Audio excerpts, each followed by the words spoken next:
Buenas tardes, Arratsaldeon, ¿qué tal estáis? Os damos la bienvenida a esta inauguración de la segunda edición de Odiosas Amadas, autoras frente a sus iconos literarios, que es uno de nuestros proyectos más queridos, que además tuvo una primera edición bellísima, con salas como hoy pues llenas de gente maravillosa como vosotras, y que consiguió ese objetivo, uno de ellos por lo menos importante, que es el conocer autoras, honrarlas, generar lectura no solo en torno a la obra de las, por supuesto, de las invitadas que venían, sino de aquellas sobre las que estaban dedicadas sus sesiones.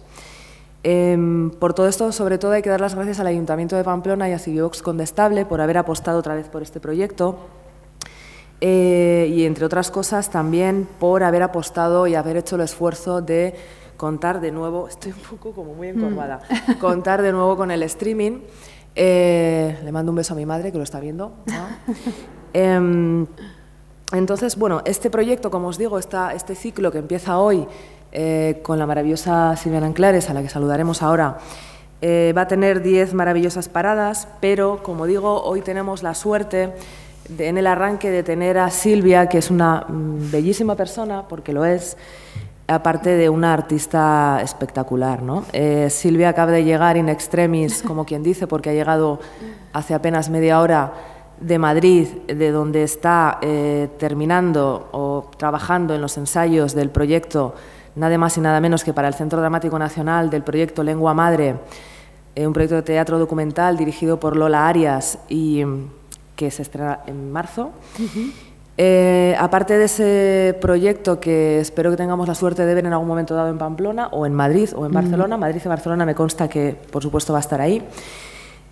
Silvia es autora de libros infantiles, tiene 2 álbumes en Coquinos, que son Al final y La siesta, pero sobre todo la amamos porque en 2000, bueno, por muchas cosas, pero sobre todo, por lo menos yo tengo especial predilección y amor por su libro publicado en 2017, ¿Quién quiere ser madre? Una autoficción, yo la denomino autoficción, espectacular, donde Silvia trazaba muchos interrogantes que tenían que ver con una crisis, con la crisis asociada a la maternidad, al intento de maternidad, y donde se desplegaba en ese libro pues una serie de reflexiones importantes sobre precisamente qué prejuicios propios y ajenos hay en torno a todos esos procesos. Yo hoy justo escribía en Instagram algo que, como me ha parecido bonito, te lo voy a decir aquí, porque como tú no haces caso a las redes sociales, por cierto, ahora que yo te etiqueto y te etiqueto, pero no encuentro, me haces ghosting, bueno, no pasa nada. Decía que también que ese libro tiene algo interesante que tiene que ver con la idea de fracaso y de cómo hay que abrazar el fracaso también, probablemente, ¿no? Eso, en todo caso, por favor, si no habéis leído Quién quiere ser madre, mañana lo encargáis en vuestra librería de confianza. O en la biblioteca. O también, o en la biblioteca. Pues nada más, os doy las gracias a todas y cada una de las personas que estáis aquí, dando esta bienvenida a este comienzo de ciclo. Espero que nos sigáis acompañando de aquí a junio, que tendremos otras tantas paradas. A Silvia, ¿qué te voy a decir? Que te agradezco enormemente que estés. Abrir contigo es un sueño. Que hayas hecho el esfuerzo de venir en estas circunstancias de trabajo que llevas acarreada ahora, más la doble maternidad, más todo lo que todas sabemos sobre la vida precipitada del capitalismo y de cómo andamos siempre corriendo. Por todo eso quiero que le demos un aplauso muy, muy fuerte y Silvia, te quiero. Empezamos.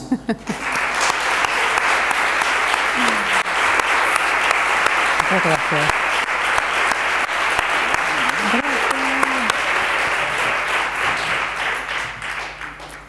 Bueno, muchísimas gracias. Gracias por esta acogida, gracias por venir, por llenar la sala.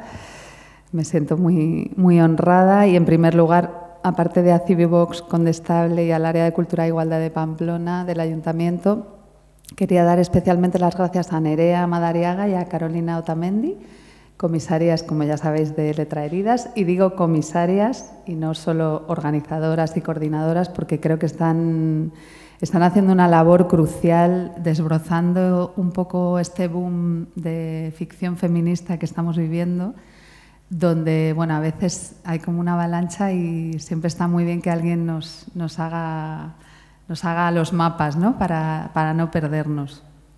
Y en ese sentido creo que tanto Letraheridas como Diosas Amadas, pues por lo menos para mí como lectora y como escritora están cumpliendo esa función. Así que muchísimas gracias. Lo primero que os voy a contar es por qué elegí a Annie Ernaux, porque claro, Diosas Amadas puede haber muchas o ninguna, como en mi caso, que soy muy poco mitómana, y cuando me llamó Nerea me quedé en blanco. Dije, madre mía, ¿cuál sería mi diosa amada, ¿no? Ya os digo que yo soy muy copiota, muy sucia, muy de mezclar cosas y no tengo como mis heroínas tan claras como otras personas, ¿no? Entonces, después de quedarme en blanco, claro, lo primero que hice fue ir a consultar el archivo del año pasado para no repetir, obviamente, ¿no? Y allí me di cuenta de que casi todas mis compañeras, a las que admiro, habían elegido autoras anglosajonas.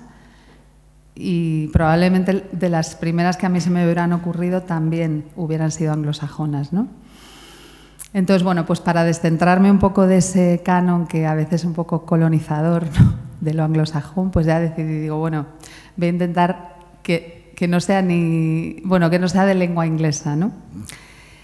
Y bueno, creo que este año María Sánchez, Gabriela Wiener, creo que también le van a dar otro color, pero bueno, aún así también este año hay muchas autoras norteamericanas.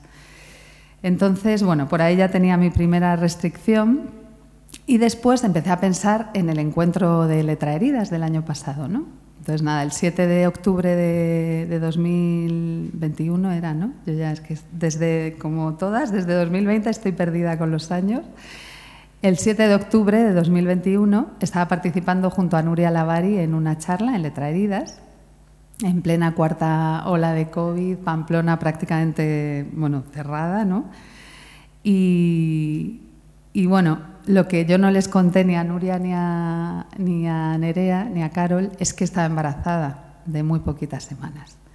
Esas semanas en que estás ahí como, no se lo voy a contar a nadie, no vaya a ser que, ¿no? Porque, bueno, sobre todo en estos embarazos como los míos tan luchados y deseados, no sé si conocéis mi historia, pero bueno, reproducción asistida mediante, pues claro, es como que te quieres asegurar mucho. El caso es que yo estaba ahí con mi pequeño embrión, pero se me hizo tarde para bajar al tren y tuve que echarme una carrerilla, ¿no? Y claro, yo, ay, madre mía, a ver si va a pasar algo. Y en ese momento estaba yo cruzando, porque me dio por ir andando a la estación, y cruzando el río Arga, se llama, ¿verdad?, el puente, me acordé yo de Annie Ernaux.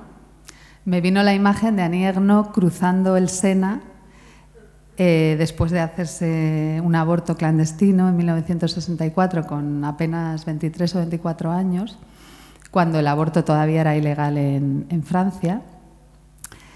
Y antes de esas movilizaciones, ¿no?, donde la diosa amada, una de las diosas amadas de Ernaux, aunque tiene una relación un poco ambivalente con ella, con Simone de Beauvoir, impulsó aquel famoso manifiesto, ¿no?, de las 343, que luego en España tuvo una especie de reflejo en el yo también he abortado voluntariamente. Bueno, estaban las luchas a favor, la lucha por el aborto libre y gratuito y seguro, y me acordé de ella. Me acordé de ella porque El acontecimiento, que es una de las novelas de Annie Ernaux, pues tiene muchas imágenes impactantes, y una de ellas, o por lo menos una de las que a mí se me quedó grabada, fue esa, ¿no? Ella cruzando ese puente después de haber abortado. Bueno, pues 5 días después, que me acuerdo que era el 12 de octubre, esa infausta fecha, por eso me acuerdo, porque era fiesta, yo estaba en mi casa y de repente tuve una hemorragia, me tuve que ir al hospital y tuve que cruzar otro río en un taxi, yo muy, muy apurada, y me volví a acordar en este caso, del río Manzanares, que no es tan poético como el Sena, ni siquiera como el Arga, que es precioso. Pero bueno, pues allí en esa sala de espera me volví a acordar de Annie Ernaux. Entonces, bueno, yo creo que esas dos imágenes, ¿no?, Bien merecen ser una diosa amada, ¿no? O bien vale una conferencia, ¿no? Una persona, una autora que de repente en 2 momentos así complicados se te aparece, ¿no?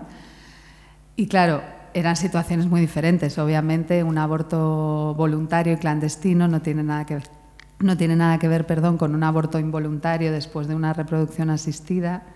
Pero bueno, recordé a Annie y me di cuenta de que era una autora que realmente me ha acompañado durante toda mi carrera, ¿no? Cuando se aprobó el aborto en Francia, en el 74, o sea, 10 años después de que Annie tuviera que abortar, ella ya había publicado su primera novela, que se llamó Los armarios vacíos, que es inencontrable en castellano, y donde ella novela o se inspira para crear un personaje que también se somete a un aborto involuntario, ¿no? Perdón, un aborto voluntario y clandestino, ¿no? Entonces, bueno, todo era como un puzzle, ¿no?, de imágenes que se iban montando y entonces me hizo decidirme por ella esa presencia, ¿no?, que tiene esta autora en mi altar, ¿no?, de diosas amadas, que sí que las hay. Luego ya rascando me di cuenta de que había más, ¿no? Yo leí por primera vez a Annie Ernaux en 2008, cuando apenas había nada publicado de ella. De hecho, estos son los 2, os he traído los incunables, estas 2 ediciones que ya no existen, porque luego Tusquets ha vuelto a reeditarla ya con otra edición, en este maravilloso formato que ya no existe, y esta con otra portada, ¿no? Estos son los 2 libros que yo encontré. Llegué a ella porque yo estaba montando una escuela de escritura creativa y yo me encargaba de montar los cursos de escritura autobiográfica con mirada feminista. Entonces, claro, pues llegar a Annie Ernaux fue como un poco casi algo natural, ¿no?, en mi pequeña investigación. En esos años leí también a Lori Moore, a muchas diosas amadas, ¿no?, a Grace Paley, que también va a estar aquí, a Lydia Davis, bueno, muchas de las que han pasado y que pasarán, ¿no? Pero claro, esa cercanía que nos da siempre un país tan cercano como es Francia, que al final, con muchas diferencias, pero sí que hay cierta correlación histórica, incluso, bueno, de cierto temperamento, aunque pareceríamos sociedades a veces opuestas, pero sí que, bueno, me hizo, y a pesar de que ella es de una generación, por supuesto, anterior a la mía, pero sí que su paisaje me era mucho más cercano y reconocible que el que, por ejemplo, dibujaban estas otras autoras, ¿no?, norteamericanas.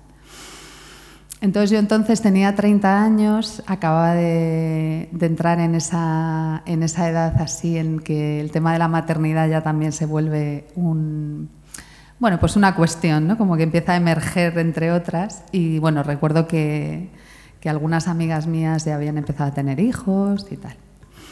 Y entonces me di cuenta, leyendo a Annie Ernaux, de que yo ya había leído a Annie Ernaux. La había leído en un volumen que no sé si conocéis, que se llama Maternidad y Creación, que publicó Alba en el año 2000, que ha sido reeditado el año pasado con también otras portadas más bonitas. Siempre vamos a mejor en el diseño.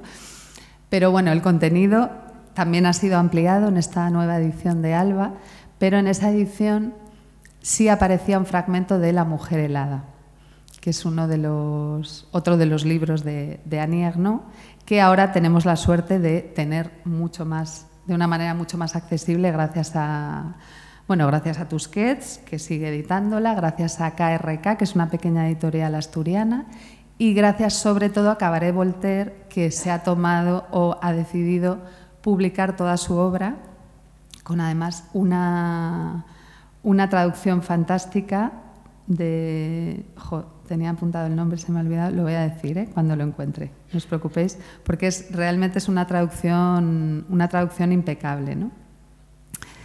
En ese 2008, el crítico Javier Rodríguez Marcos escribía un artículo hablando de estos 2 libros, que eran los únicos a los que teníamos acceso, y decía que las lectoras y los lectores y les lectores de Annie Ernaux formábamos una suerte de logia secreta, ¿no? y que además, bueno, era como una especie de secreto del que una se enorgullecía, ¿no? Cuando podías tener una conversación sobre Annie Ernaux era como encontrar a un tesoro lector, ¿no? Y es verdad que, bueno, a partir de 2008, precisamente en ese momento se publicaba Los años, que es otra de sus novelas, la que luego vamos a ver la consagró para el gran público. Y bueno, pues a partir de ese año ya empezó a haber muchas más traducciones, no solo en castellano, pero bueno, en muchos otros países. Ella empezó a recibir premios, salió un poco de esa figura de escritora maldita. Bueno, ella se autodenomina paria. Ya, luego vamos a ver toda la cuestión con la clase social que ella tiene, cómo ha marcado su obra, ¿no? Entonces, bueno, ese 2008, ¿no? Como veis, es un poco mi comienzo de entrada en la secta de Annie Ernaux y esa entrada para ella en ese gran público, ¿no? que le proporciona el éxito fulgurante que tiene Los años, ¿no? Yo he titulado la charla, aquí está ella, que además me encanta porque es una señora de 81 años y me encantan sus fotos, que espero que no se muera nunca, pero que cuando muera en sus obituarios no pongan las fotos de joven, que es lo que hacen siempre, que es una manía que me encantan sus fotos de señora de esa edad fantástica, ¿no? Y con su lucidez, ¿no? Entonces, bueno, ¿por qué esto de la implacable autosociobiografía, ¿no? Como os decía, es fácil hablar de una autora de 80 años porque, claro, su trayectoria ya es fácilmente sistematizable, ¿no? O sea, su obra ya podemos mirar atrás, es mucho más fácil que hablar de una autora que está en la mitad de su carrera o en sus inicios, ¿no? Entonces, bueno, esa fue otra de las razones por las que la elegí, ¿no? Y luego vamos a ver que esta presunta facilidad es engañosa porque luego vamos a ver cómo sus obras, ¿no? En ellas se van repitiendo temas, imágenes, cuestiones, ¿no? Que lo hacen todo un poquito más complejo, ¿no? Pero esto de la implacable autosociobiografía fue porque Nerea me llamó otra vez, yo ya había dicho Annie Ernaux, ya la tengo, pero me llama y me dice un subtítulo y yo, madre mía, venga, voy a pensar, a ver, pim, pam. Y digo, venga, autosociobiografía, que es algo que no me he inventado yo, es un término que ella misma acuñó y, como veis, es muy sencillo de comprender, ¿no? En esa autobiografía simplemente introducimos esa partícula del socio que luego vamos a intentar ver en qué consiste, ¿no?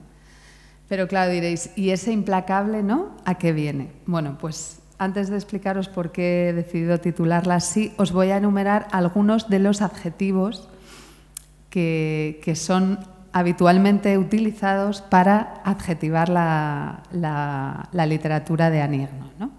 De ella se ha dicho que es aséptica, distanciada, despojada de artificio, cercenada de adorno, cruda, fría, factual, minimalista, forense, obsesiva y notarial, muy inquisitiva, sincera y valiente. Esto normalmente las autoras, cuando mostramos fracasos o cosas un poco que no son muy, no sé cómo decirlo, muy dignas, ¿no? Siempre se nos suele tildar de valientes, ¿no? Que a veces como, bueno, pues no sé, quizá no se trata de valentía sino de necesidad, ¿no? Pero bueno, es algo habitual que se le diga que es valiente, ¿no? De un estilo esculpido, de una simplicidad solemne, sobria, desapegada, distanciada, como si no fuera con ella lo que cuenta, ¿no? Poco apta para amantes de las películas de Disney, de una majestuosidad desgarradora. La lírica de los críticos y las críticas no tiene fin. Impúdica, exhibicionista, esto tiene, luego vamos a ver. Miserabilista, que es un adjetivo que existe en castellano, sensacionalista, rezuma un insano sentimiento de culpa. Sus frases sin metáforas son como cuchillas afiladas que cortan en lo vivo. Bueno, no me voy a extender más. Pero claro, diríamos esto de, por ejemplo, de Albert Camus, ¿no? Que podría tener una prosa que a lo mejor podríamos asociar con algo de la prosa de Camus, ¿no? Se le ha llegado a decir que tiene un estilo o una prosa plana, que si quienes estáis aquí habéis leído a Annie Ernaux, bueno, pues de plana tiene poco, ¿no? Ella, como siempre, que ha sido siempre muy estoica con las críticas que le han dado duro, os voy a contar primero de una manera y luego de otra. Ella dice que su estilo no es plano, sino llano. Dice, no estoy segura de que sea para tanto. Dice, lo que sí es que es una escritura desprovista de efectismos, dice ella misma. Y esto es muy interesante, luego vais a ver por qué, o bueno, muy crucial. Dice, escribir de una forma llana es lo que me resulta natural. Es como les escribía en otro tiempo a mis padres para contarles las noticias más importantes. Vamos a ver cómo el origen de Annie Ernaux, de su familia, de su clase social, es algo que le marca no solo como persona, sino como escritora y en esta pura misión del lenguaje, de cómo escribe, ¿no? Entonces, ¿por qué elegir Implacable, ¿no? Bueno, pues elijo Implacable porque ella siempre, o lo que yo he sentido al leerla, es que siempre se fuerza a ir más allá, ¿no? Tanto en los temas como en su prosa, ¿no? Esa idea de exprimir, ¿no? Y de la memoria. Ella vuelve y vuelve sobre los mismos lugares, las mismas situaciones, para volver a exprimirlas, ¿no? Para intentar, es infatigable, es como quiero encontrar algo más, quiero encontrar un nuevo sentido, ¿no? En ese sentido digo que es implacable. Y siempre me he preguntado si todos esos adjetivos, como os decía, que no creo que se le increparan, porque casi se le increpa que escriba así, ¿no? Yo creo que se le está como pidiendo que no escriba así, porque así no es como debe escribir una mujer, ¿no? Por lo menos una mujer del siglo XX, ¿no? Su escritura o su lectura son impropias, ¿no? Son incómodas. Es como que esa forma de escribir es como si fuera en contra de todos los mandatos de género, de cómo han tenido que ser las mujeres, que son los que ella, bueno, imaginaos, nació en 1940, ¿no? En plena posguerra de la Segunda Guerra Mundial, en un entorno rural. Bueno, ella llega a decir en los años que el proyecto no lo dice así, pero bueno, el proyecto de socialización de género de las mujeres en Occidente puede parecerse, salvando todas las distancias, con la ablación que se puede producir en algunas culturas, ¿no? Es como cómo se nos cercenan, ¿no? Una serie de características, una serie de capacidades, ¿no? En favor de todo eso que ya sabemos que tiene que engrasar, bueno, pues el devenir social, el trabajo reproductivo, ¿no? Y como eso también se ha reflejado en la literatura. De hecho, ella, una de las principales impulsoras o digamos, animadoras a que ella se convirtiera en escritora fue su propia madre, que era una devoradora de, bueno, pues de novelones, vamos a decir grandes novelas, pero melodramáticas, ¿no? Como por ejemplo Lo que el viento se llevó o Los hijos de la ira, ¿no? Entonces ella, y mucha novela romántica, ella soñó y de verdad quiso, y para eso envió a Annie al liceo y bueno, era una niña muy brillante, pero la animó a que se formara porque ella soñaba con que su hija fuera escritora. Claro, cuando Annie llegó con Los armarios vacíos, pues como que el sueño de la madre se resquebrajó un poquito, ¿no? Un poquito solamente, ¿no? Entonces, esa sensación de ser impropia, ¿no? De que una mujer debe ser sentimental, debe escribir bonito, ¿no? Pues todo eso, Annie, no es que no lo haga, es que justamente escribe su proyecto literario va en contra de esos mandatos, ¿no? Entonces sí que es verdad que su proyecto es antiliterario, ¿no? En ese sentido formal. Ella dice que quiere hacer visibles las cosas y no embellecerlas, ¿no? Para mí es implacable porque no te manipula, ¿no? No edulcora, no almibara. Por ejemplo, ella, ahora que estamos viviendo un revival de la nostalgia, ¿no? Con todas sus implicaciones políticas, que a veces infantilizan, ¿no? Son como retratos sociales que nos infantilizan, ¿no? Pues no, Annie Ernaux te muestra un espejo. Además, claro, ella siempre su metodología es que parte de lo más personal, pero para hablar de esa primera persona del plural, ¿no? Ella no quiere hablar de sí misma, quiere hablar de sí misma en tanto que parte de una colectividad, ¿no? Entonces, es implacable porque ella es como que se está mirando en un espejito de mano, pero en realidad lo que está es mostrándonos un espejo donde mirarnos, ¿no? Entonces, me encanta esa idea de, por ejemplo, hablar del pasado, ¿no? Y de la vida rural, donde había más lazos comunitarios, ¿no? Pero no lo desproblematiza, no lo idealiza, ¿no? No idealiza ese pasado, esa vida del pueblo donde todos nos ayudábamos, ¿no? Donde las mujeres eran muy felices. No, o sea, ella hace unas reconstrucciones o unas indagaciones dentro del pasado implacables, realmente.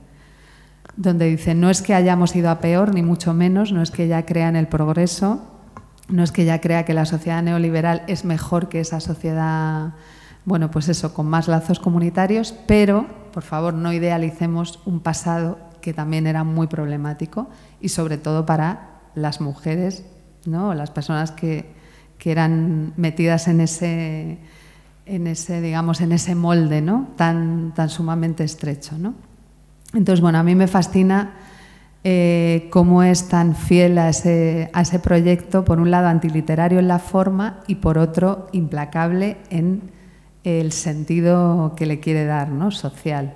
Y además, como os decía, como autora siempre es infatigable, ¿no? Es una búsqueda, pues eso, infatigable de rastrear la veracidad de sus sentimientos, ¿no? De volver a preguntarse si aquello que pasó realmente, por qué pasó, si eso que ella sintió realmente, por qué lo sentía, si ahora a la luz de los años pasados sigue sintiendo lo mismo, ¿no?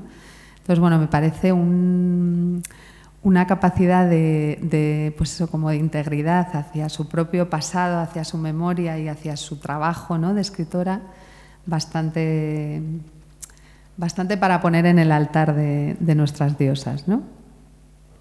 Esto de la autosociobiografía, que ya os lo he explicado, sí, he deshecho un poco la palabra, ¿no?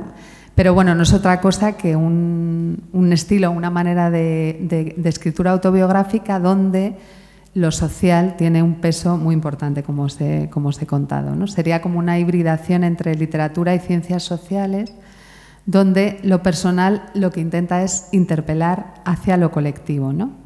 Esta idea de, a través de lo íntimo, convocar lo plural, ¿no? Dice, no me veo escribiendo, dice ella, algo puramente personal, íntimo, ya que somos lo que somos en el mundo, en un cierto mundo y en una determinada época. Hay un contexto histórico y un contexto social del mundo al que pertenecemos socialmente, que es crucial. Entonces ella, su identidad constantemente, además ella siempre hace mucho hincapié en que su vida no es nada del otro mundo. Es interesante este proyecto literario, ¿no? Esto sería, no sé, muchas veces pienso, sería casi lo contrario de ese yo narcisista, ¿no? Donde, bueno, ahora estamos todas metidas ahí, ¿no? En las redes y también y yo me incluyo en la narración de nuestra propia historia. Pero en este siglo XX, ¿no? Que Adam Curtis, el documentalista, llamó el siglo del self, ¿no? A partir de Freud, psicoanálisis, como es la primera vez que, ¿no? El humano se enfrenta con el yo, ¿no? Y lo escribe. Pues no sé, para mí, por ejemplo, el personaje de Patti Smith estaría como en las antípodas de Annie Ernaux, ¿no? O sea, Patti Smith, tú te lees su vida y dices, ¡joder, qué tía más guay! Yo la adoro, ¿eh? Joder, qué de cosas, ¿no? O sea, te vas a los 17 años a Nueva York con Robert Maffer, no sé, es como, joder, no se puede ser más guay, ¿no? Bueno, pues Annie Ernaux es lo opuesto, dice, yo soy una persona absolutamente, no tengo nada de particular, absolutamente corriente, y todo lo que me pasa le podría haber pasado a cualquier persona, ¿no? Soy hija de dos tenderos de un pueblecito del norte de Francia. Voy a estudiar a un liceo porque se me da bien estudiar, tengo mi primera experiencia sexual, me caso, como hacían todas las mujeres en los años 60, tengo 2 hijos, me separo, ¿no? Es como que, bueno, gano una plaza de maestra de secundaria. Bueno, pues efectivamente es una vida que no se sale de lo corriente. Pero claro, la narración que ella hace de todas esas capas sociales que a ella le han ido llevando tanto a su peripecia vital como a a su estilo, digamos, literario para contarlas, es, no sé, lo que creo que la distingue, ¿no?, frente a algunas derivas de la autoficción, entre las que ya os digo que me puedo encontrar, que a veces pues sí que son un poco, bueno, autorreferenciales, ¿no?, como tautológicas, ¿no? Ella siempre quiere convocar, ¿no?, esa idea de convocar a la colectividad, ¿no? Su obra está sumamente, bueno, está marcada absolutamente por la obra de Pierre Bourdieu, el sociólogo, ¿no? Ella sería una de los herederos, ¿no?, que es una de las obras de Bourdieu, que son esos hijos del proletariado, en su caso del campesinado, que pudieron, bueno, campesinos que luego devinieron en burgueses mediante su pequeña tienda, pero bueno, que pueden acceder a la educación y que creen que eso les va a liberar del determinismo social, ¿no? Bueno, y lo que Annie Ernaux, digamos, corroborando las teorías de Bourdieu, dice, bueno, pues no, o sea, el determinismo social es algo muy difícil de romper. Y lo dice ella, que es una persona que lo ha roto, porque realmente ella, su arco, digamos, social es como de, pues eso, del pueblecito y del habla de su padre, que era un habla del que luego ella se avergüenza, ¿no? Bueno, esto es uno de los meollos de su obra, ¿no?, como vamos a ver. Pero bueno, ella dice que el yo, siguiendo con esto de esta autoficción, con una especie de responsabilidad social, dice, el yo es solo un lugar y no la expresión de una persona. El yo es una máscara, ¿no? Fijaos qué interesante la imagen, ¿no?, que es casi como es casi como un contrasentido, ¿no? Es como si fuera un heterónimo, ¿no? O sea, os estoy contando todo, pero en verdad me estoy refugiando para contar lo que quiero contar, ¿no?, que es, en el caso de, bueno, de algunas de sus obras, pues este salto social que os digo y lo que provoca en una mujer como ella, ¿no? Entonces, bueno, esta combinación de experiencia histórica y experiencia individual le llevan en un primer momento... Vale. Bueno, esto sobre la autosociobiografía, como una pequeña coda, dice, el yo que utilizo no es tanto un medio para construir una identidad, que en esto estaríamos ahora, ¿no?, en la autoficción actual, ¿no?, como en apuntalar la identidad, las identidades, dice, ni de autoficcionarme, ella es muy crítica también con este concepto de la autoficción, sino un modo de agarrar de mi experiencia los signos de una realidad familiar, social o pasional que va más allá de mí, hacer de un signo absolutamente personal un signo colectivo. Bueno, como veis, otra de las patas de su obra es la autorreflexión sobre el oficio y sobre la escritura, ¿no? Entonces es una autora que no siempre se da, que tiene muy, muy pensado lo que quiere hacer, por qué lo quiere hacer, cómo lo hace y de qué forma, ¿no? Entonces, bueno, las primeras tentativas de ficción autobiográfica son esta portada de Iberlibro, que es Los armarios vacíos, que ya os digo, bueno, en bibliotecas sí lo podéis encontrar, ¿no? ¿Qué es esto? Esta es una novela que cuenta el aborto de una chica de 20 años, bueno, pues como que se tiene que someter, se queda embarazada en la residencia universitaria y se tiene que someter a un aborto clandestino, ¿no? Entonces, bueno, pues este libro cayó como una bomba en su entorno porque, claro, es el problema de la ficción autobiográfica, ¿no?, que toda tu gente lo va a leer como carta de realidad. Entonces, bueno, pues imaginaos esa estupefacción de la madre, ¿no? Dice, mi madre siempre quiso que fuera escritora. Pensaba que mi progreso en la sociedad vendría por el lado de la cultura. Tanto ella como mi padre estaban orgullosos de que yo perteneciera al mundo que los había desdeñado. Fijaos que a ella es casi como una especie de venganza, ¿no? De me vengaré, ¿no?, con el progreso de mi hija. Dice, pero al hablar de escribir, mi madre pensaba en las novelas románticas y al leer mi primer libro se encontró con aquello, ¿no? Esta segunda novela, que no está ni siquiera traducida al castellano, también indaga sobre, es algo así como lo que dicen o nada, bueno, como con el tema del lenguaje, ¿no? Porque a ella le obsesiona como buena persona marcada por la sociología esta idea de las marcas de clase, ¿no? Claro, el lenguaje es una de las grandes marcas de clase, ¿no? Entonces, ella como escritora estaba obsesionada con el habla de sus padres, de su clase social y de cómo se podía escribir viniendo de ahí, ¿no? Cómo se podía alcanzar, cómo llegar a la literatura partiendo de ese lugar, ¿no? Bueno, pues aquí La mujer helada es una especie de, vamos a llamarlo de libro de transición, ¿no? Porque ahí, y casi de emancipación, ¿no? Esto lo escribe en el 81. Fijaos que tiene ya 40 años, ¿vale? Los 30 es que se los pasa estudiando, sacándose la plaza de, bueno, los 20 y muchos, y luego criando, porque claro, se casa con este mozo y se da cuenta de que esa pareja igualitaria con la que ella soñaba en los forums, en los cineforums de la universidad, pues claro, aquello, digamos que la representación de eso, de puertas para adentro, fue bastante desigual, ¿no? Eso es lo que cuenta La mujer helada, ¿no? Y claro, la mujer helada es esa imagen de la mujer congelada en esa jaula del, del matrimonio y de la crianza, ¿no? Por eso ese fragmento aparecía en Maternidad y Creación, porque ese volumen lo que hace es contar fricciones de artistas y escritoras que se han enfrentado a la maternidad, ¿no? Entonces, bueno, pues ahí lo que hace es eso, diseccionar la alienación en la pareja, bueno, el hastío de la mujer casada, ¿no? Al encontrarse con las tareas de casa, con la crianza. Tiene unos pasajes que son, para mí, son súper iluminadores y muy bestias, ¿no? Ella habla de, por ejemplo, el lenguaje de los niños, cómo les acaba de quicio, ¿no? O sea, es como la contramadre idealizada, ¿no? Cómo se sentía totalmente enclaustrada en esos gugu tata, ¿no? En esos balbuceos, en ese continuo lavar, limpiar y sobre todo en contraposición a su pareja que llegaba a las 7 de la tarde y encima le echaba la bronca porque no le gustaba la cena, ¿no? Eso es con lo que se encontró ella, ¿no?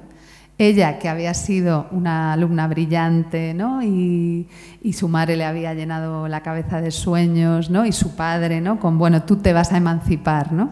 Vale, tú igual te emancipas de clase, pero de género no te vas a emancipar. Y de puertas para adentro te vas a encontrar con esta desigualdad, ¿no? Pero bueno, ella tiene la suerte de poder contarlo, ese conflicto, poder ponerlo en sus páginas. Y bueno, me gusta esto de la novelista helada, que es un juego con la mujer helada, porque ella, claro, en estas 3 primeras novelas lo que hace es efectivamente eso.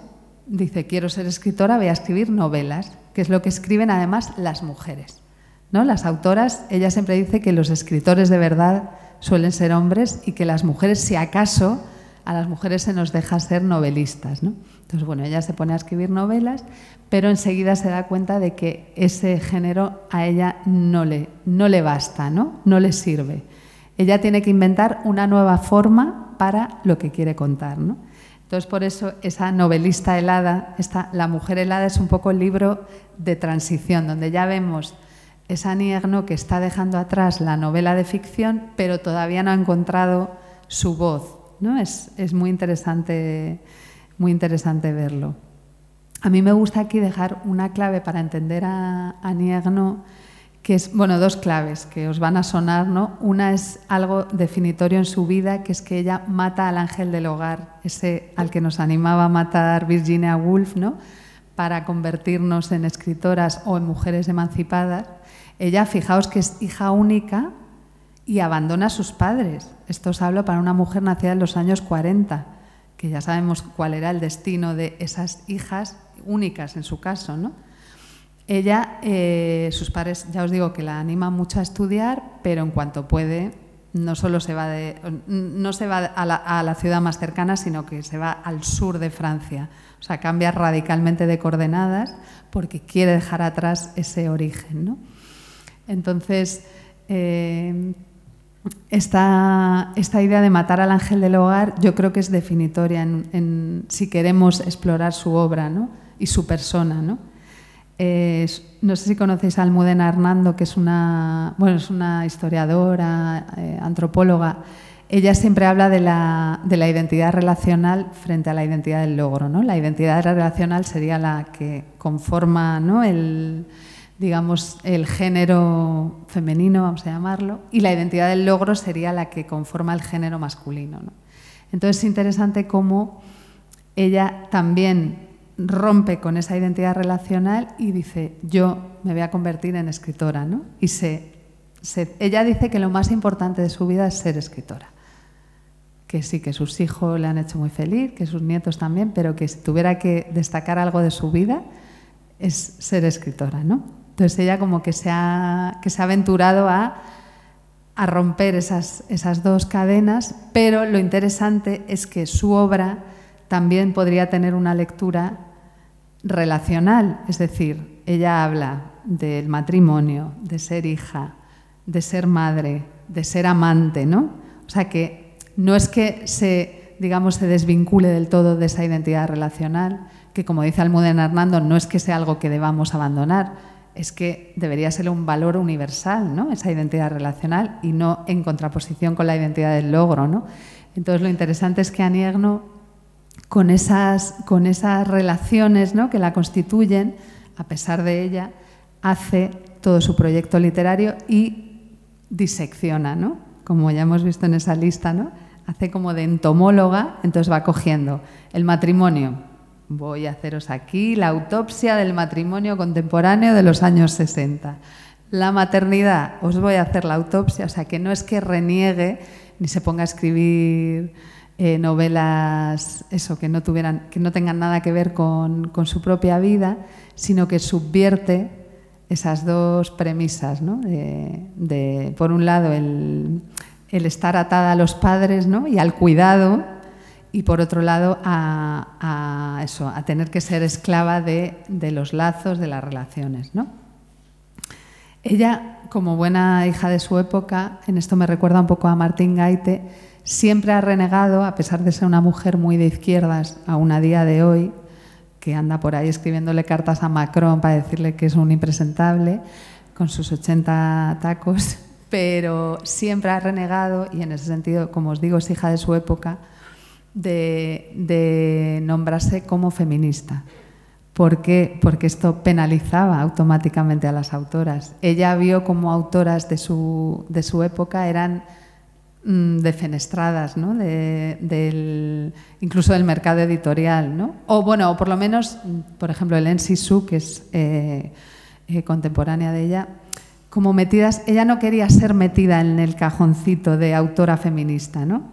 Entonces, en ese sentido también, pues como Martín Gaite, ¿no?, que dices, ella nunca se autodenominó feminista, pero claro, tú lees sus libros y dices, señora, pero si es que, usted cumple todas las premisas de las estrategias narrativas feministas, ¿no? Tiene sus personajes, son mujeres, subvierten todos los roles de género, la amistad es un valor entre mujeres. Bueno, tú puedes hacer un análisis feminista de su obra y, sin embargo, ellas, por ser hijas de la época que les tocó vivir, digamos que tuvieron que vadear ese río como mejor supieron, y además les fue muy bien, con lo cual, mira, estupendamente. No tenemos nada que reprocharles. Después después estamos aquí, ¿vale? 40 años, escribe La mujer helada, que ya tiene bastante éxito, ¿eh? Estas 3 novelas tienen bastante éxito, se leen muy bien, pero llega esta obra, que es El lugar, que yo durante mucho tiempo, haciéndome yo la lista, decía, pues qué mal traducido, porque debería llamarse La plaza, porque, entre otras, yo que no tengo ni idea de francés, entre otras cosas, cuenta cómo se gana ella la plaza, las oposiciones de maestra de secundaria. Y eso es lo que finalmente le hace dar ese salto de clase, ¿no? Dejar atrás su vida o sus orígenes y entrar en esa vida burguesa a la que le da acceso, pues tener un trabajo estable, remunerado, ¿no? Entonces, digamos, como que yo sentía que ahí había un hueco. El lugar, ¿por qué el lugar? ¿Por qué el lugar? Pues claro, el lugar es el lugar de entrada en la sociedad. Ella hace hincapié en el lugar, como os decía antes, ¿no? Mencionando a Bourdieu, cada una partimos de un lugar diferente de entrada a la sociedad. Eso lo sabemos, nos han vendido la meritocracia, pero no es verdad. Y es el lugar, ella dice, yo vengo de aquí, que esté ahora aquí, con esta plaza, ¿no? Dice, para mí no es un logro, para mí es un conflicto.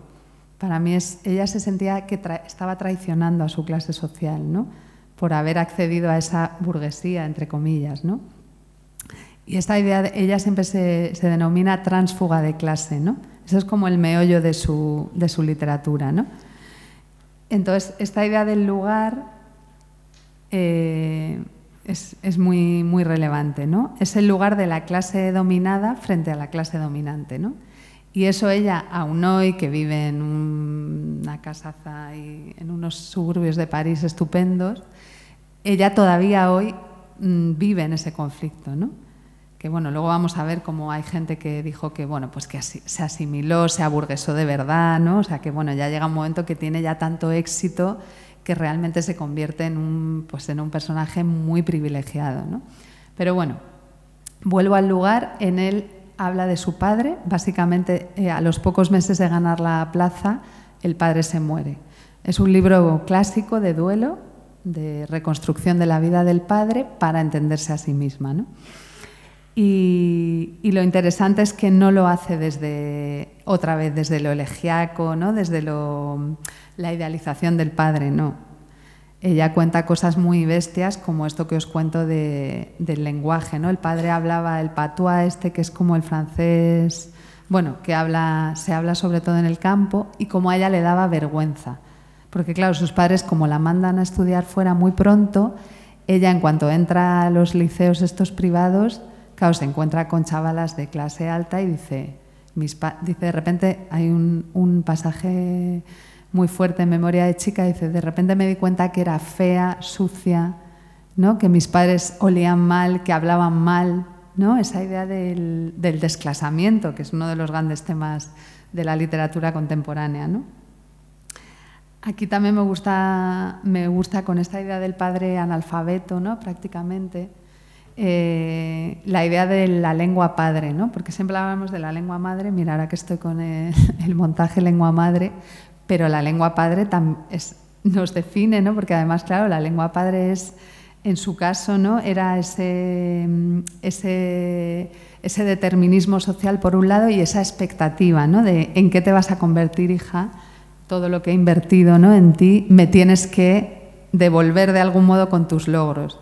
Y claro, ella se convierte en una novelista que, como os digo, sorprende mucho a sus madre y padre con sus contenidos y sobre todo se convierte en una extraña. Ya ni es de un lado, o sea, esta idea del estar siempre entre dos mundos, ¿no? Ya ni es una más en el pueblo que por cierto la odian en su pueblo, lógicamente. Ahora hace poco se ha reconciliado, ya la invitaron a dar una charla de pero claro, la odian, porque lo que ha dicho esta mujer del pueblo. Entonces, esta idea del desgarro social, ¿no? De nunca estar ni completamente asimilada en la burguesía, ni ya no puedes hacer como que eres de ese lugar de entrada, ¿no? O sea, ya no perteneces a ningún mundo, ¿no? Entonces, pues este desgarro ella, la verdad es que le es muy productivo, le saca mucha chicha literaria, ¿no? Ella dice que escribe este libro porque, aparte de que el padre ha muerto, dice, escribo este libro porque ya no teníamos nada que decirnos, ¿no? Ella se pregunta en qué momento se abre esa falla, ¿no? Entre sus padres, especialmente entre su padre y ella, ¿no? Hay una escena preciosa, además todo lo hace eso sin bucolismo, sin populismo, ¿no? Es como no, o sea, esto es una falla y duele. Y aquí hay un conflicto, no os voy a vender que mi padre era un buen hombre a pesar de ser muy brutote, no. El padre era lo que era y ella te lo explica sin embellecerlo, ¿no? Hay una escena que es como muy, muy elocuente de esto que os cuento, que es el padre la acompaña por primera vez a la biblioteca y por última, porque siente tanta vergüenza, o sea, es como que la biblioteca no es para él, ¿no? Es como que deja a la hija, pero casi que él ni puede entrar. No siente que ese sea un lugar a donde él esté invitado, ¿no? Entonces, bueno, además, él era muy consciente, porque debía ser un tipo bastante lúcido, de su inferioridad, ¿no? Entonces, por ejemplo, cuando estaba con gente más de clase alta, pues intentaba corregir. Bueno, es que son cosas que todas y todos hemos vivido en mayor o menor medida, ¿no? Pues intentaba disimular esto que os digo del lenguaje. Bueno, como que ella todas esas tensiones las acusó y las traslada en este libro, ¿no? Digamos que hace como una especie de indagación literaria de todo ese desclasamiento. Y claro, lo interesante, que es por lo que es tan relevante este libro, es que se inventa una manera de contarlo. No solo que te lo esté contando, sino que tiene que inventarse una manera de contarlo, ¿no? Porque ella escribe, claro, escribe desde esa subalternidad de ni soy una burguesa ya, ni tampoco soy una... no puedo hacer aquí el locus amoenus de venga, os escribo el bucolismo del pueblo, ¿no? Entonces, claro, ¿qué lengua me invento, ¿no? Para escribir esto, ¿no? Hay una autora argentina que se llama Ariana Harwitz que dice que escribir es inventar una lengua, ¿no? Entonces, realmente, Annie Ernaux se tiene que inventar una lengua, porque ya no pertenece ni a un lugar ni a otro, ¿no? Y eso es lo interesante de esta obra, ¿no? Que marca el inicio de esa Annie Ernaux que hoy, pues, quienes la hayáis leído, reconoceréis muy bien. Y bueno, y empieza como ese proyecto literario y además es una obra que tiene un éxito inmediato porque, claro, hay mucha gente que se ve reconocida en ese periplo, ¿no? Esos herederos que os decía de los que hablaba Pierre Bourdieu, y como ella misma dice, yo soy una más de la masa, ¿no? Simplemente que yo lo estoy contando, ¿no? Entonces sí que tiene de repente una acogida muy numerosa, ¿no? entre la población. De repente se convierte un poco en la escritora de esas clases que han ascendido, mal que bien, y que tienen estos mismos conflictos, ¿no? del desclasamiento, ¿no? Esta novela gana un premio que es el premio Renaudot, que es muy importante en Francia, y ya, ¿no? Como que marca un quiebre esencial, ya os digo, en la forma y también en cómo ella se sitúa dentro del panorama de las letras francesas, ¿no? Bueno, eso es lo que os he contado antes. Por eso os decía que era importante esto de la llaneza, ¿no? Porque ella, fijaos que se inspira en la manera en que ella tenía que contarle las cosas a su padre y a su madre, las cosas importantes, para que se enteraran, ¿no? Como, a ver, o sea, puedo elegir la lengua esta amanerada de la universidad, ¿no?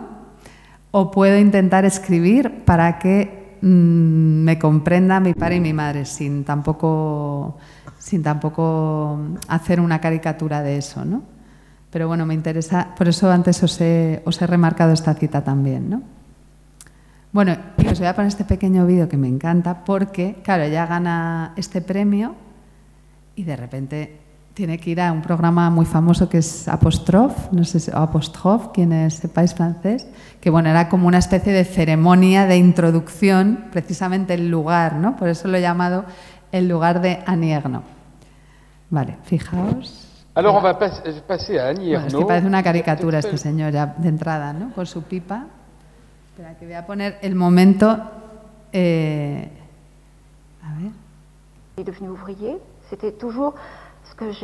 Bueno, no importa tanto lo que diga, ¿vale? Que es interesante, luego si queréis lo podéis buscar, Annie Ernaux en Apostrophe, sino ella cómo está ubicada, ¿no? Frente a estos señoros con su pipa, ¿no? A ver, veamos.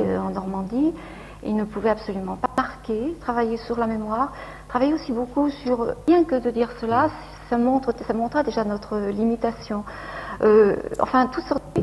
Et moi, je ne voulais pas me laisser aller. Je voulais, à travers l'histoire de mon père, surtout, je pense que c'est aussi la mémoire de beaucoup d'autres gens. Están hablando del lugar, que je ¿vale? retracerai. Oui. Mais alors, quitte à vous déplaire, je vais vous dire que votre livre, il est beau, il est émouvant, et que cette simplicité, cette extrême Bueno, habla de la simplicité relève de simplicidad, l'art. de lo emocionante que es. Absolument Mira, contradictoire ce que vous dites, parce me encanta que este vous avez- momento, no la dejan vous vous hablar, ¿no? insurgez contre l'art et vous Y ahora aimez ahí, l'art. o sea, es que me encanta, es como, Peut-être pas o sea, te invitan a un programa y no te dejan hablar, pero es que claro, Vous miradlos, por êtes favor, es que, a que parece una caricatura, capable de rendre ce que vous dites. Avec d'ailleurs un parece, ¿cómo se professionnel llama? tout à fait. Alors, on va Celebrities, passer ¿no? à Annie O sea, Ernaux, como, qui no, a peut-être fait pues le- no, le estaba contraire, pasando. parce qu'elle fait- Y ella, Alors, ¿no? avant de Como, dire ce qu'il y a dans le livre, je voudrais dire la manière. ¿para qué me habéis invitado? Très important. Alors, je veux Claro, dire que claro. si Es ça como, me convainc los pas, hombres me explican cosas, Depuis ¿no? peu, je sais que le roman est impossible. Los hombres me explican mi propia obra, además. O sea, imaginaos lo flipante, ¿no? Claro, ella ahí aguantando, aguantando el chaparrón, ¿no? Bueno, esto es para que entendamos también esta obra tan sumamente audaz y tan sumamente clara y descarnada, dónde cae, ¿no? O sea, y cómo fue totalmente, digamos, sometida a, pues eso, tenía que pasar por ahí, ¿no? Si no, no iba a conseguir entrar en ese Olimpo, ¿no? De hecho, no entró hasta muchos años después. No entró hasta ese 2008 que os decía antes. Su obra ha estado considerada durante años, esto es literal, como asuntos de señoronas, ¿no? Porque claro, ¿quién quiere oír hablar de que si tu madre está en un asilo con Alzheimer, que si tu primera experiencia sexual fue prácticamente una violación, ¿no? Eso, o sea, no, ellos, ¿no? Es como, déjame mi pipa, ¿no? Vamos a hablar de, pues eso, de grandes temas, ¿no? De la literatura. Entonces, bueno, pues me parece muy interesante o muy relevante que tengamos en cuenta el lugar en el que ella cayó dentro de las letras francesas, ¿no? Vale. Lo que se conoce como, bueno, es como casi un díptico, ¿no? De los orígenes, es el libro dedicado al padre y el libro dedicado a la madre, ¿no? Que es este, ya estamos en el 87. La madre muere también y bueno, pues como hija única ella pues se siente como ya muy, pues imagino esa sensación que se debe tener cuando mueren tus padres y además eres hija única, ¿no? Como una especie de desterramiento del mundo, ¿no? Entonces dice, no volveré a escuchar su voz, he perdido el último vínculo con el mundo del que vengo, ¿no? Otra vez, esa idea del origen, ¿no? Y si realmente ya mi madre ha muerto, aunque hubiera estado 10 años metida en una residencia porque tenía Alzheimer, ¿no? Pero bueno, este libro, Una mujer, es como una exploración de... Había hablado de la maternidad, la mujer helada, ahora habla de la hijidad, ¿no? Del ser hija, además hija y madre, ¿no? Que no es lo mismo que hijo y madre, me parece. Entonces vamos viendo, pues, primero una descripción de la madre de diferentes capas, ¿no? Y sobre todo la ambivalencia, ¿no? La ambivalencia de los sentimientos, ¿no? Y está el amor, el odio, la ternura, la cólera y al final como una especie de apego como muy de las tripas, ¿no? A una anciana que prácticamente que no se puede valer por sí misma, ¿no? Entonces, bueno, pues es un libro demoledor también. 10 años después, que esto es algo que vamos a ver en su obra también como muy característico, que es la reescritura, como ella se vuelve a encontrar con los temas. 10 años después escribe No he salido de mi noche, que es una recopilación, una edición de los diarios que ella escribía. Ella es una gran diarista, como obviamente podemos imaginar, porque yo creo que la obra que hace sin unos diarios al día es difícil, porque claro, la memoria tiene como esta muleta que son sus diarios, ¿no? Y ella cuenta que cuando volvía de la residencia de cuidar a la madre o de visitarla, sentía un impulso muy fuerte de escribir y de intentar, lo que no podía comunicarse ya con ella, intentar de alguna manera resolverlo con la escritura, ¿no? Entonces No he salido de mi noche es esa recopilación de diarios, ¿no?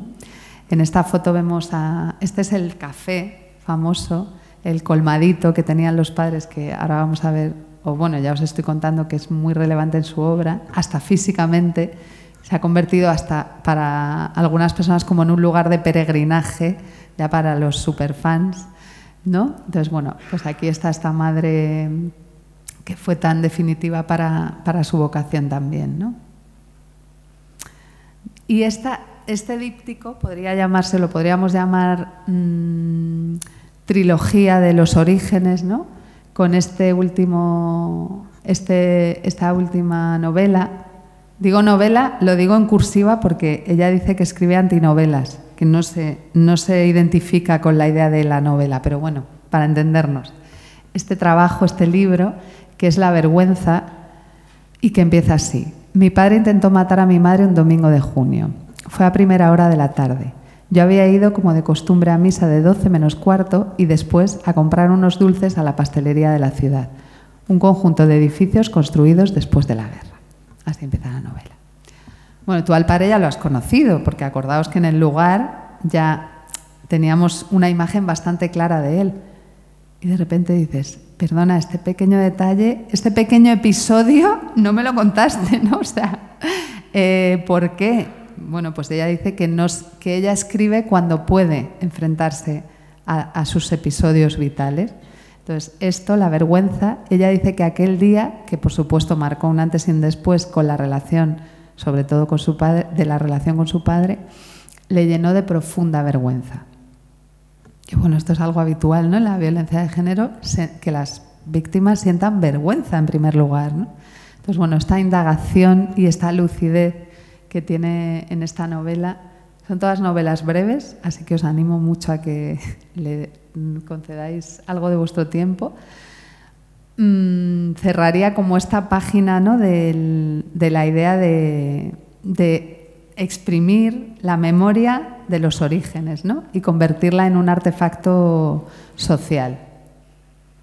Y en 2000 llega esta, que es de la que os he hablado al principio, de la que a mí me venían imágenes cuando estaba yo bajando por el puente y luego en el hospital, que es El acontecimiento, que fijaos, la escribe en 2000, o sea, ¿cuántos años?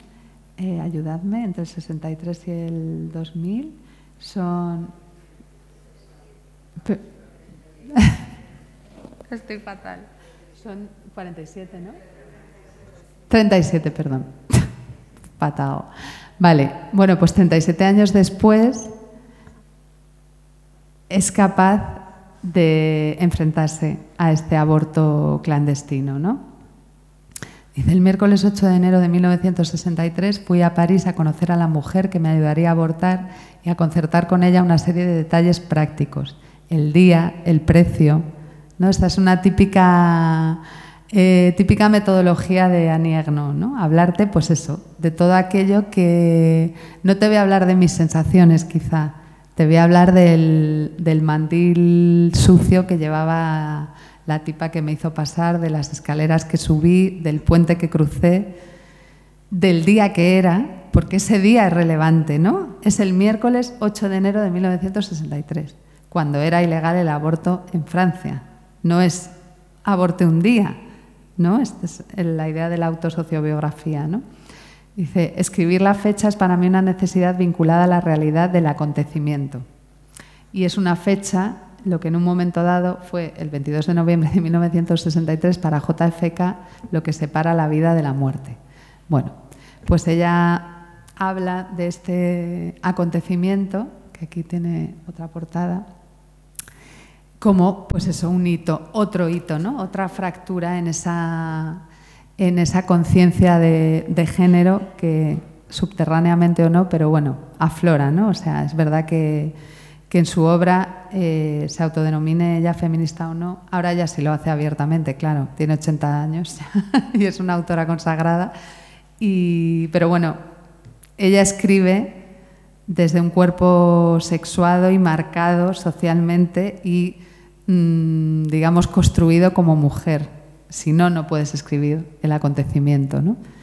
Entonces, bueno, pues este libro yo creo que ha sido un regalo para muchas mujeres porque es una especie como de exorcismo, ¿no? O de sacar del armario colectivo, ¿no? Una experiencia que han o hemos tenido muchísimas mujeres, en su caso obviamente en clandestinidad, Pero otra vez la culpa, ¿no? Otra vez esa indagación de la culpa, de lo impropio, ¿no? Entonces, bueno, pues con en 2000 ya sí que digamos que se vuelve como a remachar ese ser para todos los públicos, ¿no? O ese ser leída en masa realmente en Francia, ¿no?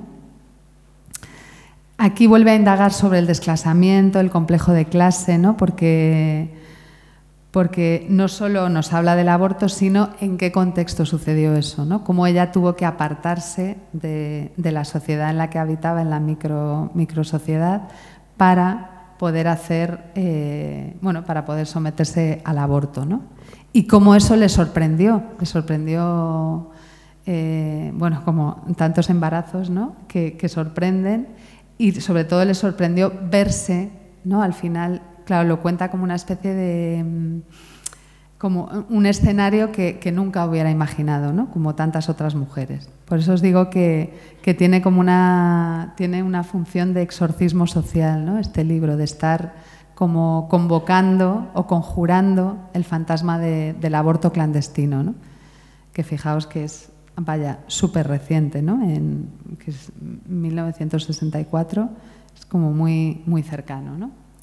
Bueno, damos un salto porque cuando ella ya parecía que nos lo había contado todo, ¿no? Todo lo impropio, todo lo tabú, lo que no queremos, hacia donde no queremos mirar, pues se marca esta serie de libros que empiezan empieza con la ocupación. Fijaos que ella nace en el año de la ocupación nazi de París, ¿no? Que es un título muy provocador, pero no tiene nada que ver con eso, es la ocupación de los celos, ¿no? Descubre que una pareja suya ha encontrado un nuevo amor y de repente se ve ocupada o totalmente secuestrada por los celos, ¿no? Luego escribe Pura Pasión, que es este otro librito demoledor que os recomiendo mucho que leáis, donde nos cuenta una relación lujuriosa que tiene con un amante, y que cualquiera que haya tenido una relación más o menos de cuelgue o de enamoramiento, digamos, obsesivo o enfermizo, se puede ver reflejada en ella, ¿no? ¿Qué pasa? Que esto te lo está contando ya una señora de una cierta edad y además te lo está contando de un modo muy poco favorable para su persona, ¿no? O sea, te está contando cómo realmente los días ella no hacía otra cosa que esperar la llamada de este señor. Todo lo que hacía, compraba, sus movimientos, les decía a sus hijos que no vinieran por si aparecía este amante, ¿no? O sea, son todo como cosas reprobables, de nuevo, ¿no? O impropias para una señora que ya está como alcanzando una edad, digamos, pues respetable, ¿no? Y sobre todo una escritora respetable, ¿no? En ese momento la crítica se le echó encima, porque claro, ya no era el desclasamiento, ya era, ¿qué me estás contando, Aní? Que tú también eres una colgada que te pegas un día metida en tu casa esperando una llamada, ¿no? O sea, realmente fue como una ruptura para sus fans, ¿no? Que claro, esta idea del desgarro de clase, todo esto es como muy, bueno, muy noble, ¿no? También tiene un punto noble, pero de repente mostrarnos esa bajeza, porque claro, que hay peor cosa que una mujer colgada por amor, ¿no? Y colgada por el sexo, o sea, es como, no. Y una señora, además, porque ya era una señora. Bueno, pues es como que la recepción de este libro es muy diferente a la de sus otros libros, ¿no? Luego escribe este libro fantástico que aquí le mete a la autosociobiografía, a la autofotosociobiografía, ¿no? Y trabaja con su pareja de ese momento, que es fotógrafo, y hacen fotos de cómo se queda la ropa tirada cuando acabas echándote un polvo, pues la ropa, si ha ido bien, pues está por ahí tirada, ¿no? Nadie se pone a doblar la ropa antes de follar, ¿no? Entonces hacen fotos y ella escribe textos y además te va contando un cáncer de mama que ella tuvo. Bueno, pues eso está entrecruzado con visitas al médico, tal, los tratamientos. De nuevo, ¿no? Ese cuerpo obsceno, ¿no? Ese cuerpo de mujer que no queremos ver, ¿no? No queremos ver a una señora de 50 tacos colgada de celos o de deseo, ni queremos ver, ni queremos oír las historias de la quimio del cáncer de mama, ¿no? Además, el cáncer de mama no es, ¿no? Que es como que está ya muy, muy marcado, ¿no? Socialmente. Entonces, bueno, ahora se acaba de publicar Perderse, que es igual que Con una mujer y No he salido de mi noche, son los diarios que les sirven de, digamos, de caja negra o de archivo para luego escribir Pura Pasión. Perdón, sí, para en su momento escribir Pura Pasión, aunque se publicaron mucho después, ¿no? Por eso otra de las claves de su trayectoria es la reescritura, ¿no? Como veis, volver y volver, ¿no? Es como si su memoria fuera como una Aleph que nunca se acaba de... Siempre hay algo más que rebañar, ¿no? No sé, a mí esto me parece literariamente muy interesante porque cuando lees toda su obra es como que vas conociendo eso, lugares, acontecimientos, personajes, desde diferentes puntos de vista, ¿no? O momentos. Aquí hace una reflexión. Siempre en sus libros hay reflexiones de la escritura, ¿no? Por ejemplo, en La Pasión dice: me ha parecido que la escritura debería atender a eso, a esta impresión que provoca la escena del acto sexual, a esta angustia y a este estupor, a una suspensión del juicio moral. ¿No? Hace como una analogía entre la escritura y el sexo, ¿no? Que es algo eso que es verdad, que es como una suspensión, ¿no? Bueno, pues los años, que llega finalmente esta consagración en 2008, es un libro que es, bueno, pues un repaso autosociobiográfico por casi 7 décadas de su vida, ¿no? Pues eso, desde su infancia, otra vez vuelve a su infancia, hay fotos, hay fragmentos de sus diarios, bueno, está como todo entrelazado para mostrarnos, pues eso, cómo ha sido la vida de una mujer, según ella poco particular, aunque no lo creo tanto, pero bueno, una mujer del montón del siglo XX, nacida en 1940, ¿no? Entonces va repasando todos esos hitos y este libro sí que le supuso como una verdadera consagración. Digamos que volvió a unir a sus fans desencantados por su momento de lujuria y dijeron: esta es la verdadera Annie Ernaux, podemos volver a quererla. Entonces, bueno, pues este 2008, que empezaba así, ¿os acordáis la charla, ¿no? Que es como un momento en el que deja de ser una autora de culto, ¿no? Y se abre realmente como a un mainstream y a un reconocimiento, ¿no? El libro recibe premios súper importantes, no solo en Francia, el Marguerite Duras, que bueno, es una autora que también tendía a la reescritura y que también en su estilo podemos ver cosas, ¿no? Y en temáticas algún parecido con Annie Ernaux. Y con este libro, como os digo, eso consigue una cosa que a mí me parece muy importante de Annie, que es que se convierte en una escritora a imitar por escritores y escritoras posteriores, ¿no? Luego vamos a ver quiénes han seguido su estela. Pero esto no es algo tan común, ¿no? Que una autora se convierta en una especie de hito literario. Encima, las letras francesas, que es como muy disputadas, ¿no?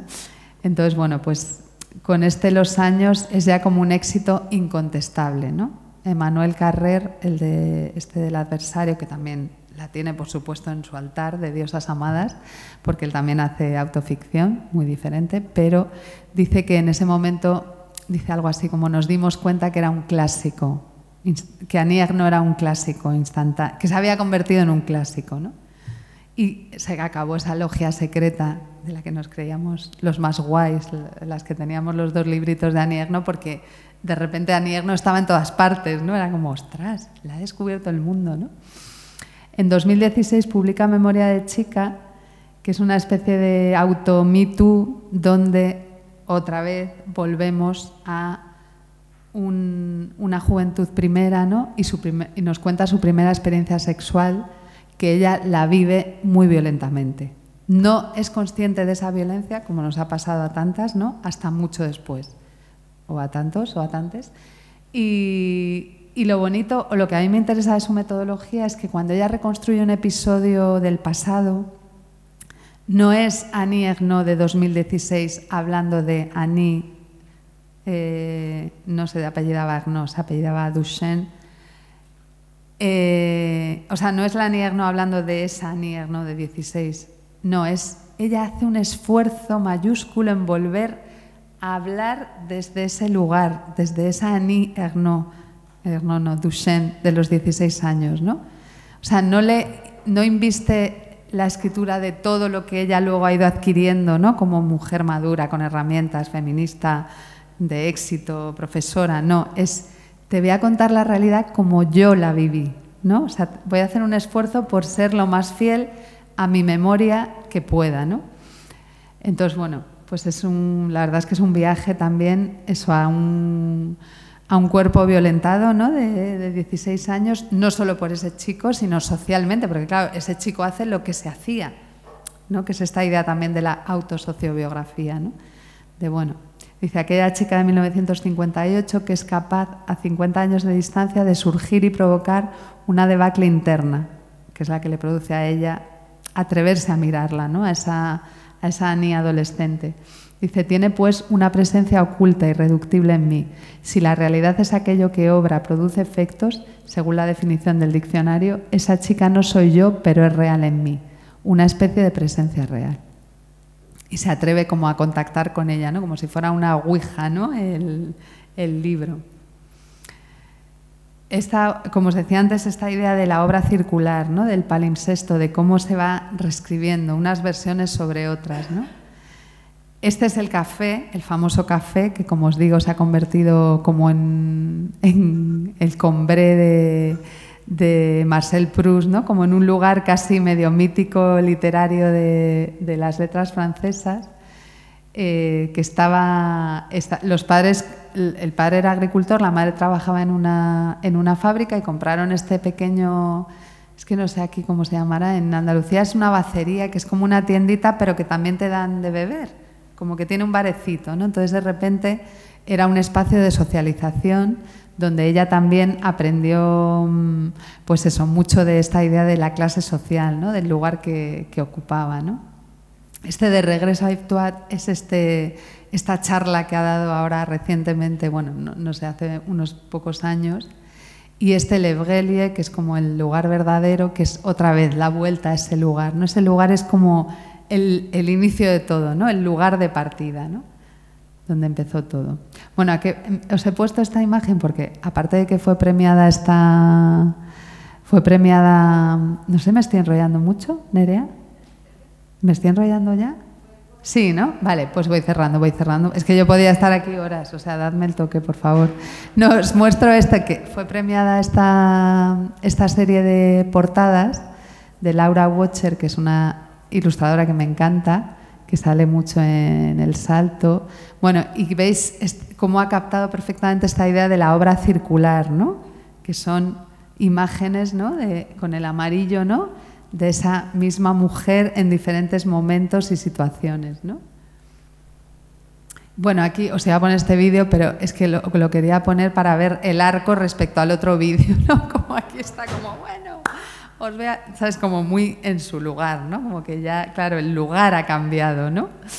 Nada, no os lo pongo porque no es relevante tampoco lo que dice, era más para que vierais la puesta en escena, ¿no? Como ya pues se le da, Alors, comment définiriez-vous, ¿no? Très précisément cette entreprise littéraire que vous avez entrepris il y a maintenant 4 décennies? Como, por favor, cuéntanos. Eh bien, je crois que c'est dans le titre écrire la vie finalement, mais au début quand j'ai commencé, je ne pensais pas ça. Bueno, es de un libro que se llama Escribir la vida, ¿no?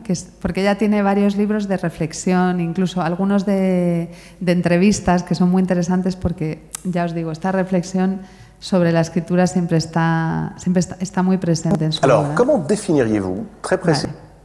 Y voy a cerrar con esta idea, ¿no? de cómo la sombra de Annie Ernaux es alargada, ¿no?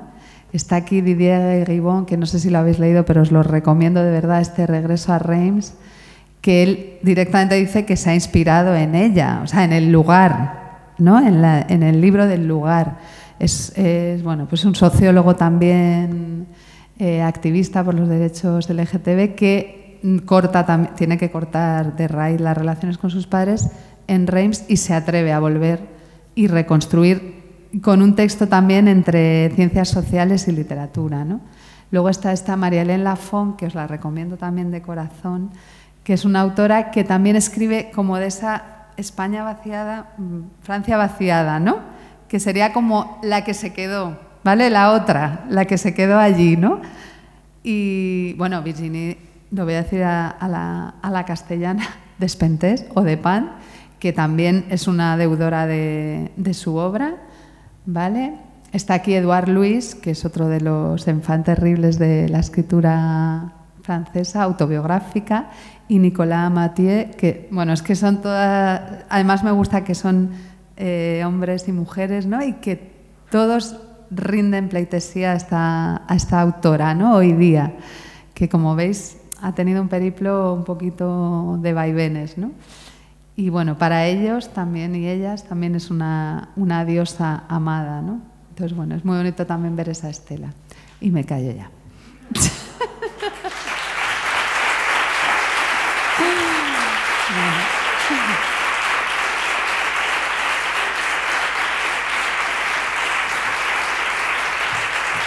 Muchas gracias.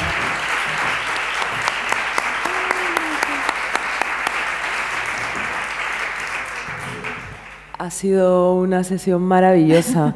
Muchas gracias. Nos has dado un recorrido tan minucioso, tan bonito, tan pausado y a la vez como llegando a dar, yo creo que todas las claves de que Saint Ernaux, que va a ser complicado, por lo menos a mí de momento, que se me ocurran preguntas, porque casi no has desvelado todo, pero seguro que aquí hay alguna persona maravillosa que tiene algún comentario, pregunta. Damos la palabra. Venga, animarse. ¿Alguien se anima? Sí, hay que aguantar un poco este momento que es un poco tenso. Igual, pero luego alguien siempre se anima. Silvia, podríamos a lo mejor comentar un poco el estilo, porque es verdad que Annie Ernaux tiene un estilo muy determinado, ¿no? Es decir, que escribe casi siempre con lo que llamamos un estilo fragmentario, ¿no? Sí. Donde va dando como píldoras, ¿no? Donde va creando unas pausas que probablemente tengan que ver con esta voluntad suya de dosificar la emoción, no lo sé.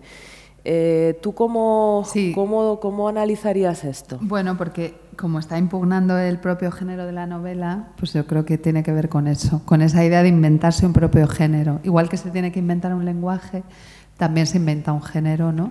Esta cosa de romper la novela, ¿no? De, digamos,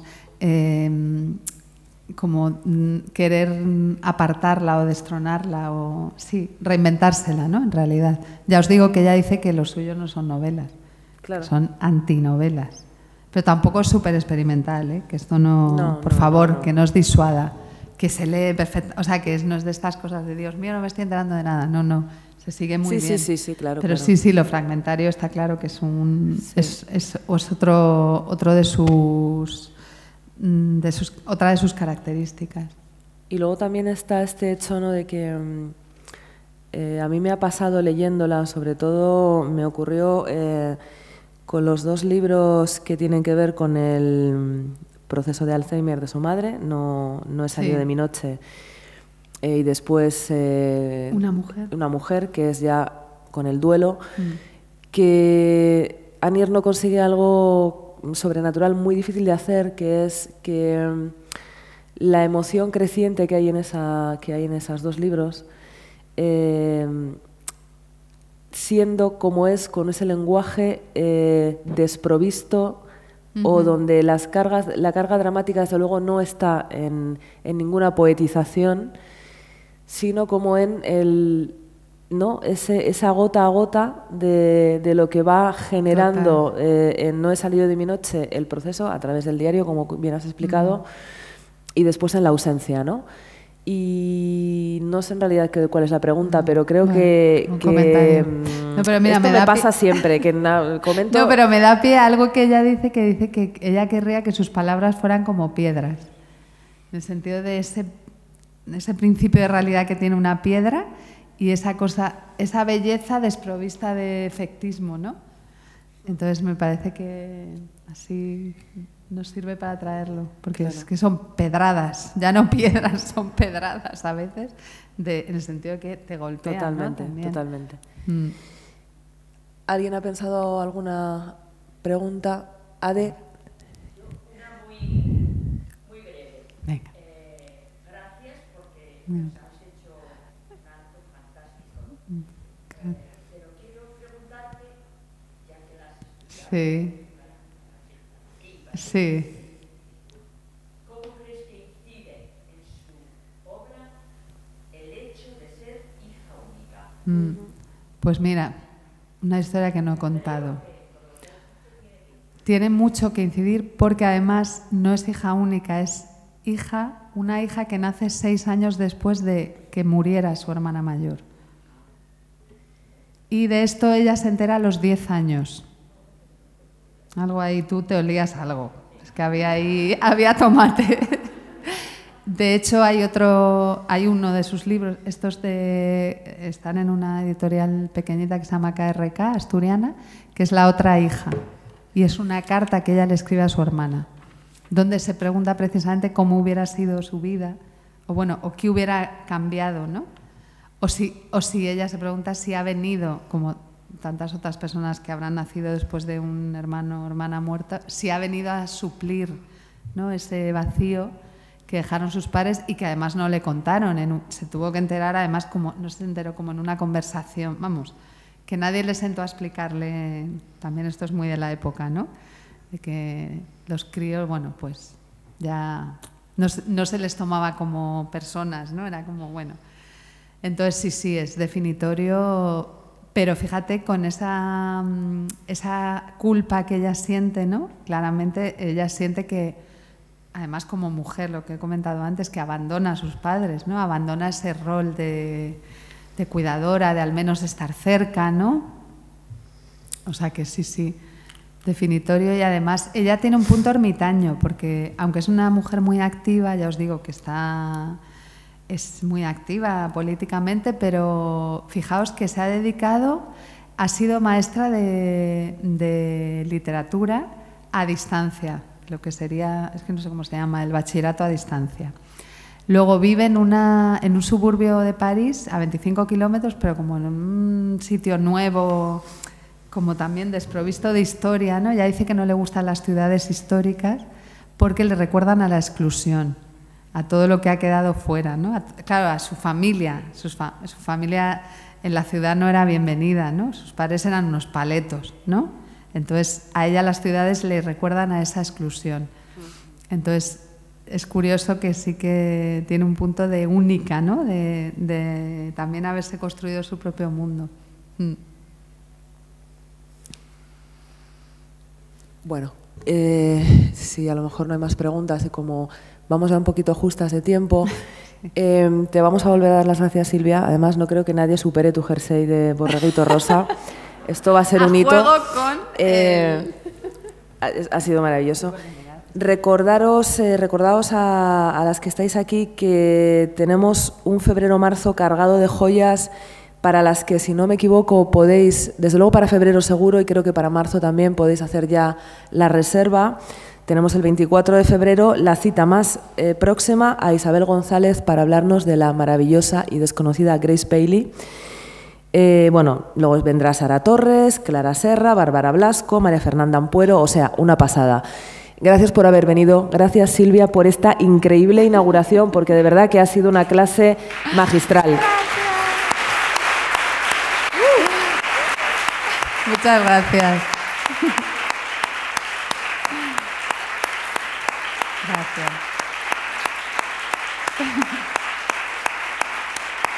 Nos vemos la semana que viene. Mil gracias a todas.